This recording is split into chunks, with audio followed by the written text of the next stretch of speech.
New York Post is reporting that New York Governor Kathy Hochul's administration is launching a free health care program for sex workers.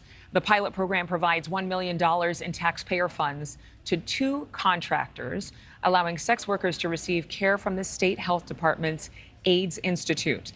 Let's bring in civil rights attorney Robert Patillo and May Mailman, who served as White House attorney under the Trump administration. Glad to have you both here.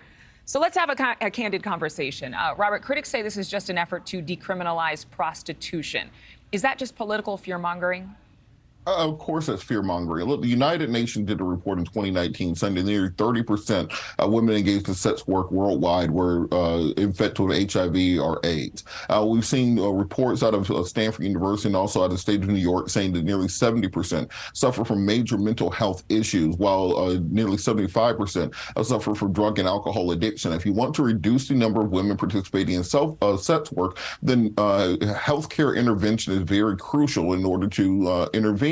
That if you get them the mental health assets they need, if you get them the addiction support that they need, you can reduce the number of people who are participating in this. So for the people who are opposed to sex workers, the best way to reduce the numbers is to provide them health care.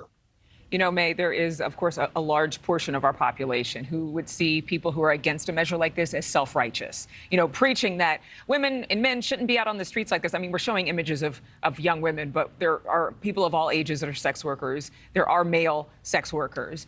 But rather than leave them to their own devices, do we as a community have an obligation to help them, just like we do homeless or drug addicts? Well, this isn't really about helping low-income or high-need Americans. So sexual wellness screenings, health care, those are all available for free under both the federal Title X program and New York State programs.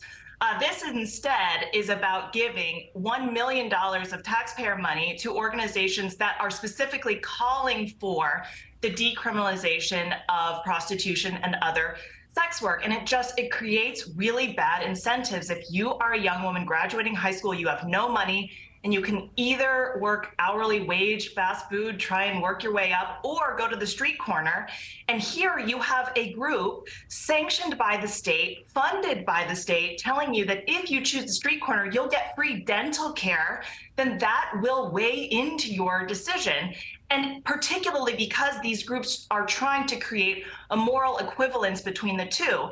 And it is corrosive to society to treat women, to treat people as sex objects and as goods to be sold. And Governor Hochul should know this because she has her job, because Governor Cuomo treated women with less respect than they were owed. Okay, let's not compare what Governor Cuomo did, especially since he was actually vindicated from the charges, any criminal charges, to prostitutes on the street. But Robert, what about the argument that getting prostitutes health care doesn't go far enough to address the reasons they ended up there in the first place?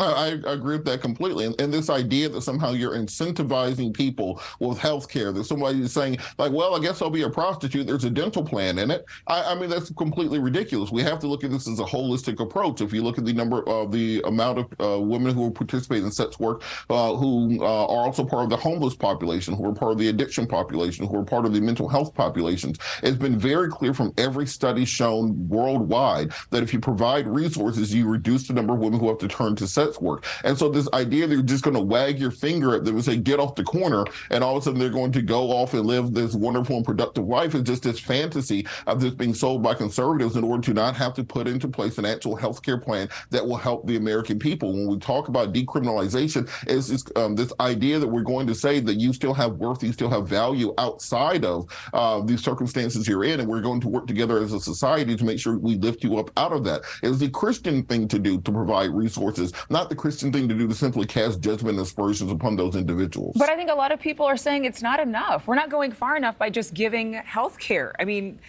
you know, you've heard it. Vice President Kamala Harris speaks often about root causes when it comes to things like the border. There are root causes when it comes to things like ending up selling your body for money. May, if not this program, what should be done?